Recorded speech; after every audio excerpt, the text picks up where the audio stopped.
चंद्रशेखर आजाद भाई तुम आगे बढ़ो, हम तुम्हारे साथ हैं। चंद्रशेखर आजाद भाई तुम आगे बढ़ो। हम तुम्हारे साथ। डॉक्टर बाबासाहेब आंबेडकरांचा, विजय असो, डॉक्टर बाबासाहेब आंबेडकरांचा, विजय असो, लोकशाहीर अण्णाभाऊ साठेंचा, विजय असो, लोकशाहीर अण्णाभाऊ साठेंचा। विजय। अशोका न्यूज या चॅनलचं मी प्रथमतः अभिनंदन करतो आणि सर्व महापुरुषांना प्रथमतः अभिवादन करतो।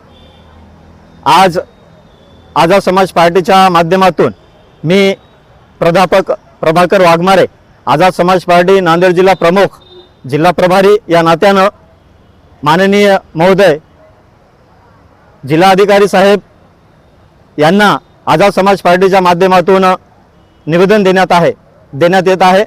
या निवेदनासाठी आम्ही नांदेड जिल्ह्याच्या युनिटच्या वतीनं नांदेड जिल्ह्याच्या जे 9 विधानसभा आहेत, विधानसभेचे 9 विधानसभा अध्यक्ष या ठिकाणी उपस्थित आहेत।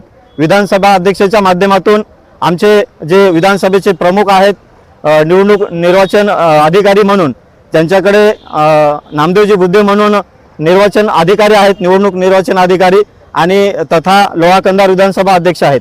सर्व 9 विधानसभेचे अध्यक्ष आणि पदाधिकारी या ठिकाणी उपस्थित आहेत।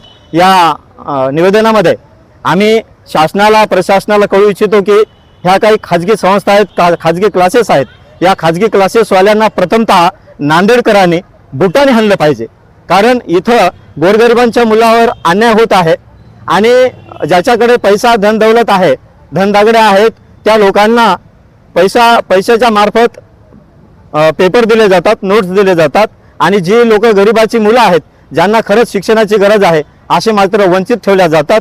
एखादा व्यक्ती जर त्या क्लासेसमध्ये जर गेला, या मुलाला ॲडमिशन द्या, या मुलाला शिकवा, तर ते म्हणतात की डोनेशन शिवाय आम्हाला शिकवता येत नाही, डोनेशन हवा आहे, डोनेशन शिवाय मुलाला आम्ही ॲडमिशन देऊ शकत नाही। अशी जर ही व्यवस्था असेल तर या व्यवस्थेला पालतं पाडण्याचं काम आझाद समाज पार्टी केल्याशिवाय राहणार नाही। आणि हा जो मूर्ख आहे मोटेगावकर, या मूर्खाला फाशी शिक्षा दिल्याशिवाय आझाद समाज पार्टी महाराष्ट्रामध्ये, महाराष्ट्रभर मोर्चा आणि आंदोलन करणार आहे। या व्यवस्थेमध्ये शिक्षणाचा बाजार या लोकांनी मांडला, शिक्षणाचं खाजगीकरण झालं। मी शासनाला, प्रशासनाला कळवू इच्छितो आणि जे काही आजचे जे काही या मुख्यमंत्री आहेत या राज्याचे, महाराष्ट्राचे, त्यांना सांगू इच्छितो की आपण या शिक्षणाची जिल्हा परिषद असेल, संस्था असतील, माध्यमिक विद्यालय असतील, उच्च माध्यमिक विद्यालय असतील आणि विद्यापीठ असतील, तर याच्यामध्ये आपण अशी व्यवस्था करायला पाहिजे की त्या विद्यापीठमध्ये जिल्हा परिषद शाळेपासून ते विद्यापीठपर्यंत मुलांना शिक्षणाची सोय ज्या पद्धतीने क्लासेसमध्ये, खाजगी क्लासेसमध्ये शिकवल्या जातात, त्या पद्धतीचं शिक्षण आणि एक उच्च दर्जे शिक्षण, डिजिटल प्रमाणाचं शिक्षण आपण जिल्हा परिषदपासून तर विद्यापीठापर्यंत शिकवल्या जावं, अशी मी मुख्यमंत्र्यांना आझाद समाज पार्टीच्या वतीनं विनंती करतोय।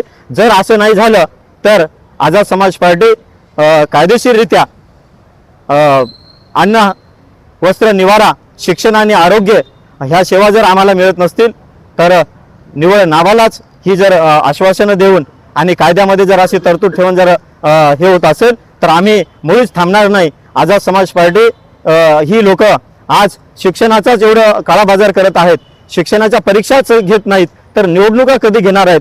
येणाऱ्या काळामध्ये जिल्हा परिषद, पंचायत समितीच्या निवडणुका या अशा पद्धतीने ह्या गव्हर्नमेंटने या शिक्षणाच्याच पद्धतीनं पुढे ढकलल्यात।